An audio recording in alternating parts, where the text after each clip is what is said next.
नहीं जसपर, पर्वत सिंह ने कहा, इनकी तरफ आंख उठाकर भी मत दिखना, वो मेहमान है। अबे साला हरामी, जसपर बोला, मेहमान होंगी तेरी, बल्कि तू उन्हें बहन भी बना ले तो कोई हर्ज नहीं, अपन की तो मेहमान नहीं है ना। मेरे दिल की धड़कन तेज़ हो गई और कनपटियाँ सुलगने लगी। पर्वत सिंह अभी पूरी तरह नहीं बहका था। वो मामले को काबू में रखने की कोशिश कर रहा था, मगर जसपर बेकाबू होता जा रहा था। मैं लेकर आता हूँ सालियों को। साला तू भी हरामी है, अकेले अकेले इन्हें हजम करना चाहता है हरामी।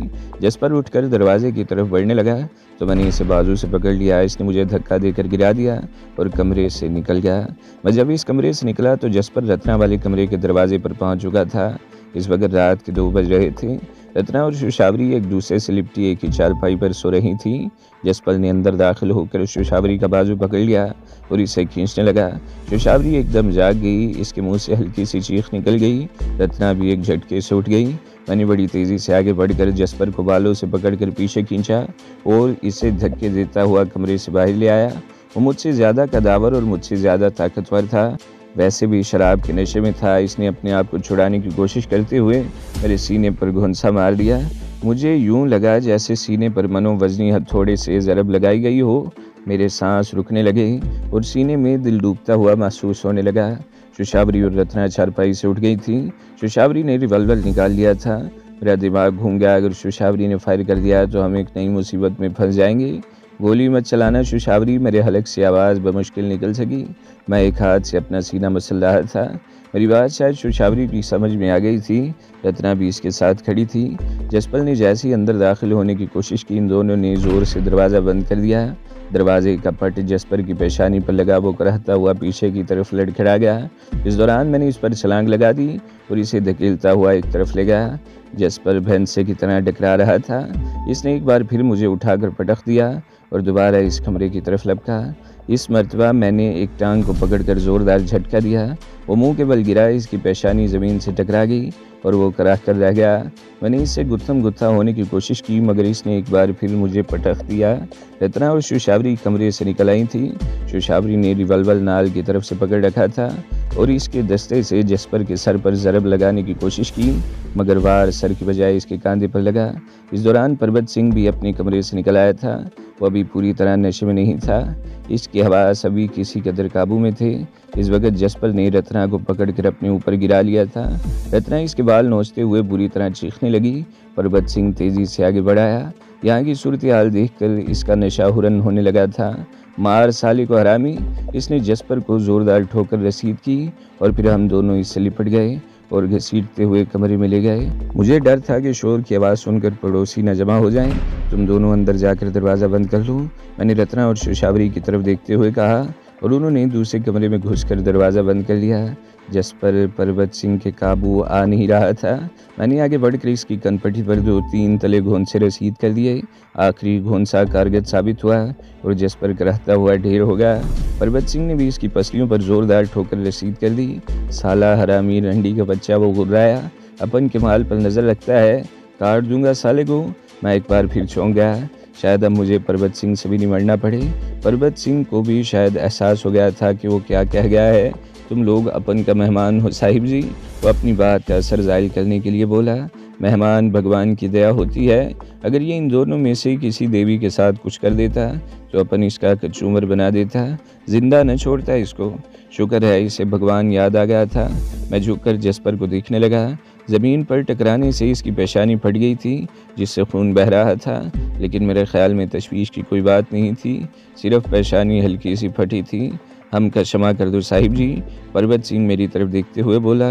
अपन को मालूम नहीं ये ऐसा हरामीपन करेगा, शोर से लोग जमा हो जाएंगे, इस तरह तो तुम्हारी भी बदनामी होगी। मैंने कहा, यहाँ तो रवाज ऐसा होवत है साहिब जी। वो बोला, लोग हम का आदी हो गए हैं, इधर उधर नहीं आवेगा, तुम जाकर सो जाओ, हम इसका बंदोबस्त कर लूँगा। मैं अपने कमरे में आ गया। रत्ना और शुशावरी बैठी हुई थी। शुशावरी के हाथ में अब भी रिवॉल्वर मौजूद था। मैं दरवाज़ा बंद करके कुर्सी पर बैठ गया। इस हंगामे के बाद जाहिर है नींद आने का सवाल ही पैदा नहीं होता था। दफतन मेरे जहन में एक और ख्याल आया। जसपर पर्वत सिंह का दोस्त था, वही इसे यहाँ लेकर आया था। इनकी इब्तदाई गुफ्तगू से मुझे अंदाज़ा था कि यहाँ रोज़ाना महफिलें जमती हैं और कोई ना कोई औरत भी लाई जाती है। आए दिन इस किस्म का गलगपाड़ा और हंगामे भी होते होंगे और बकौल परबत सिंह के पड़ोसी इन हंगामों के आदी हो चुके हैं और किसी किस्म की मुदाखलत नहीं करते। शरीफ लोग तो इस किस्म के लोगों को मुंह लगाना वैसे ही पसंद नहीं करते। मुझे इस बात में कोई शुबा नहीं था कि परबत सिंह ने आज का ये प्रोग्राम ख़ास तौर पर बनाया था। इनकी नीयत वही थी जिसका इजहार जसपल ने शराब के नशे में कर दिया था। इन्होंने ये भी सोचा होगा कि मैं भी इनके साथ शराब पीऊँगा और अपने होशो हवास खो बैठूँगा और वो लोग इस मौके से फ़ायदा उठाकर रत्ना और शोशावरी पर झपट पड़ेंगे। लेकिन ना तो मैंने शराब पी थी और ना ही इस वक्त तक परबत सिंह नशे में आया था। मैंने जिस तरह जसपर के इरादे में मुज़ाहमत की थी, इससे परबत सिंह को अंदाज़ा हो गया था कि बात बढ़ सकती है, इसलिए इसने जसपर का साथ नहीं दिया था और बाद में तो इसने हमारी हिमायत भी की थी और जसपर को 2 लातें भी रसीद कर दी थी।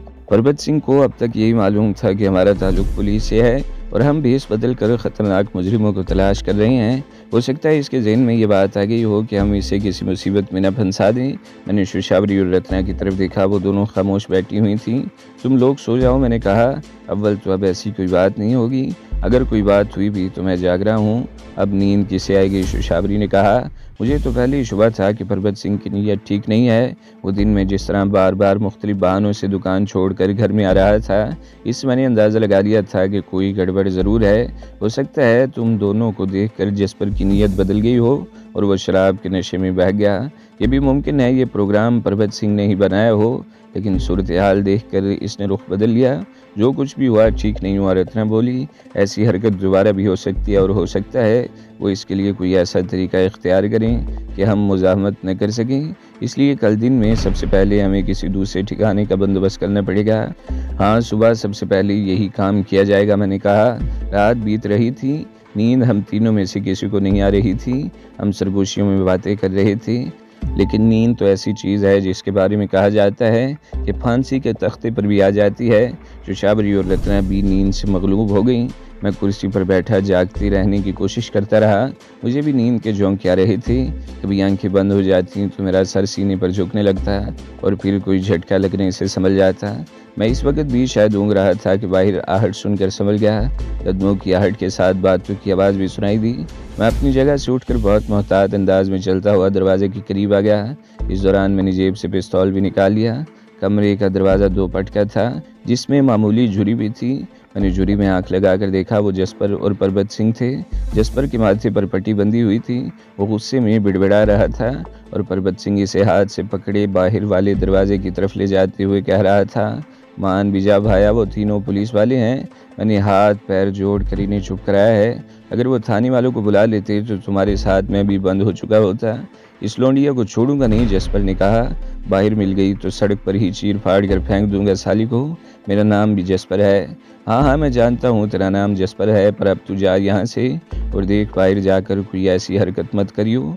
तू भी डरता है साला हरामी बुज़दिल, जसपर ने कहा। परबत सिंह ने दरवाज़ा खोलकर इसे बाहर धकेल दिया और दरवाज़ा बंद करके जंजीर चढ़ा दी और अपने कमरे की तरफ चला गया। इस वक्त दिन का उजाला फैल रहा था। मैं कुछ देर वहाँ खड़ा रहा और फिर कुर्सी पर आकर बैठ गया। आधे घंटे बाद एक बार फिर कदमों की आहट और आंगन में दुकान वाला दरवाज़ा खुलने की आवाज़ सुनाई दी। इसके थोड़ी देर बाद मैंने उठकर कमरे का दरवाज़ा खोल दिया। ताज़ा हवा का झोंका बड़ा फरहत बख्श महसूस हुआ।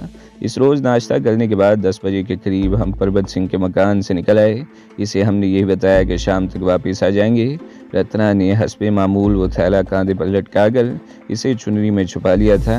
इन दोनों का ये लिबास बहुत माकूल था और चुनरी के घूंघट से चेहरा भी छुपाया जा सकता था। इसके बावजूद हमने एहतियात का दामन नहीं छोड़ा। पुलिस को एक मर्द और 2 औरतों की तलाश थी। पुलिस की निगाहों से बचने के लिए हमने ये तरीका इख्तियार किया था कि मैं आगे चलता रहा और तकरीबन 20 गज पीछे रत्ना और शोशावरी चल रही थी। सुबह मैंने जसपर की बातें भी सुनी थी। इसने परबत सिंह के घर से निकलते हुए धमकी दी थी कि लौंडिया को नहीं छोड़ेगा। इसका इशारा गालबन शोशावरी की तरफ था, क्योंकि रात को इसने हाथ भी शोशावरी पर डालने की कोशिश की थी। मुझे यकीन था कि मौका पाकर वो कोई ना कोई हरकत ज़रूर करेगा। अगरचे परबत सिंह के मकान पर वापस आने का हमारा कोई इरादा नहीं था, लेकिन आज हर सूरत में कोई ना कोई महफूज ठिकाना तलाश करना था। मुझे रास्तों का कोई अंदाज़ा नहीं था। हम मुख्तलिफ सड़कों पर घूमते रहे। मैं वक्फे से पीछे मुड़कर भी देख लेता और फिर ये देखकर चौंक गया कि दो आदमी रत्ना और शौशावरी का पीछा कर रहे हैं। मैं इन्हें एक दो मरतबा पहले भी देख चुका था मगर ज़्यादा तवज्जो नहीं दी थी। अब मुझे यकीन कर लेना पड़ा कि वो रत्ना और शौशावरी ही का पीछा कर रहे हैं। वो दोनों सूरतों ही से छूटे हुए बदमाश लगते थे।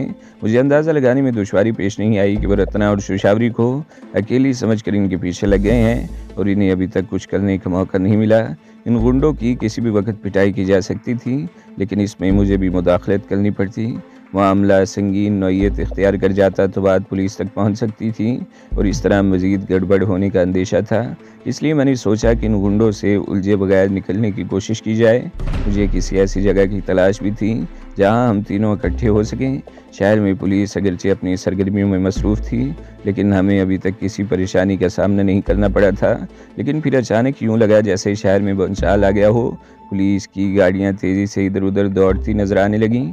आगे एक चौराहे पर पुलिस की एक पार्टी ने गाड़ियों की चेकिंग शुरू कर दी थी। बाज़ राहगीरों को भी रोककर पूछताछ की जा रही थी। मैं नारियल का पानी बेचने वाले एक ठेले के पास रुक गया।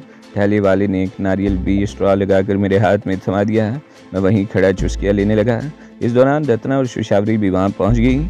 इन्हें यकीनन प्यास लग रही थी। वो भी एक एक नारियल लेकर कदरे अलग हटकर खड़ी हो गई। ये दोनों तुम्हारे साथ हैं? ठेले वाले ने पूछा। नहीं, मैंने नफ़ी में सर हिलाया।